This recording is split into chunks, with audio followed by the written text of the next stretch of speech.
Hello, কেমন আছো সবাই? আমি প্রতিদিন ঘুম থেকে উঠে এই কবুতরগুলো দেখি, কারণ পাশের বাসার ছাদে এত সুন্দর সুন্দর কবুতর রয়েছে। আমার দিনটাই শুরু হয় ওদের দেখে। অলসতার কারণে কিন্তু তেমন ভিডিও আপলোড করা হয় না।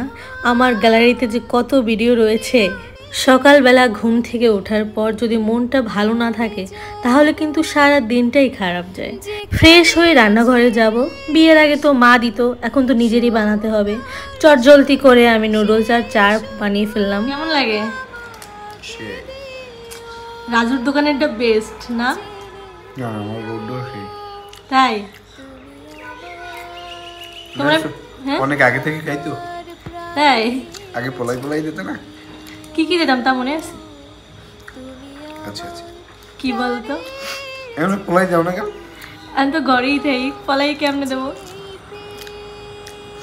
হ্যাঁ মনে আছে আগে কত কিছু দিতাম, মা যখন বাসায় থাকতো না, বানিয়ে বানিয়ে টিফিন খেয়ে নুডলস, তারপরে বোতলে বইরা দুধ চা, স্যান্ডউইচ, তারপরে যে কি যেন পিঠে মিঠে নাকি সিমাইও দিতাম মাঝে মাঝে, মনে আছে?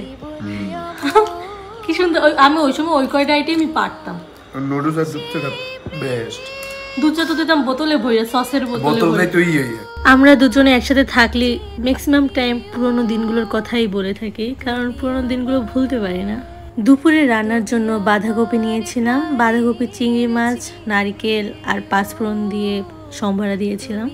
পাঁচফোড়ন আর নারিকেল দিয়ে কোনো কিছু ভাজি করলে তার স্বাদটাই চেঞ্জ হয়ে যায়। সাথে সরিষা ফোড়ন দিয়ে কাঁচা টমেটো আলুর তরকারি রান্না করেছিলাম।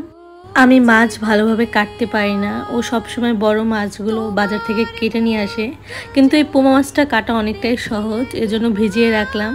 আর ফাইসা মাছ কাটা ছিল, এজন্য দুপুরে ফাইসা মাছ রান্না করলাম। আমাদের বরিশালের ভাষায় এটাকে ফাইসা মাছ বলে, আপনাদের এলাকায় এটাকে কি মাছ বলে? আমি কিন্তু আজকের এই মাছটা ভাজি ভাজি করব পেঁয়াজ দিয়ে। আমি মাছ ভুনা বা মাংস টাংস রান্না করলে একটু ঝাল দিয়ে রান্না করতে পছন্দ করি, কারণ আমার একটু ঝাল খেতে ভালো লাগে। বিয়ের আগে মা আমাকে রান্নাবান্না শিখিয়েছে, কিন্তু আমি কখনোই রান্নাবান্না করতাম না। কিন্তু বিয়ের পরে খুব শখ করে রান্না করি, কারণ জামাই খাবে এর জন্য, যেহেতু শখের মানুষ বলে কথা। আর যখন সে বলে যে তোমার রান্না অনেক সুন্দর হয় নিশা, তখন তো আমি খুবই খুশি। রান্না বান্না করে স্নান করে দুপুরে খেতে বসে পড়লাম। বিয়ের পরের জীবনও কিন্তু সুন্দর, কিন্তু বিয়ের আগে মনে পড়ে মা ভাত বেড়ে দিত, আমি বসে বসে খেতাম। আর এখন আমি ভাত বেড়ে দিই, সে খায়। কত বড় একটা দায়িত্ব, কর্তব্য নিজের মধ্যে কাজ করে। খাওয়া দাওয়ার পর রেস্ট নিয়ে সন্ধ্যাবেলায় বের হলাম। বোন বলল, চল দিদি আজকে তুই আর আমি একটু ঘুরি, ছোটবেলার মতো একটু নৌকায় চড়ি। ছোটবেলায় আমার নৌকায় নাগরদোলায় উঠতে অনেক ভয় লাগতো, কিন্তু এখন তেমন ভয় লাগে না, এখন অনেকটা সাহসী হয়ে গেছি। এখানে বোনের সাথে বোনের ফ্রেন্ডরাও ছিল, খায়রুল এবং অন্যান্যরা। ভাইগুলো অনেক ভালো ছিল। আমরা এখানে এসে অনেক সময় আড্ডা দিলাম। এই ভাইগুলো আমাকে একটা গান শোনাইলো, খুবই ভালো লাগলো।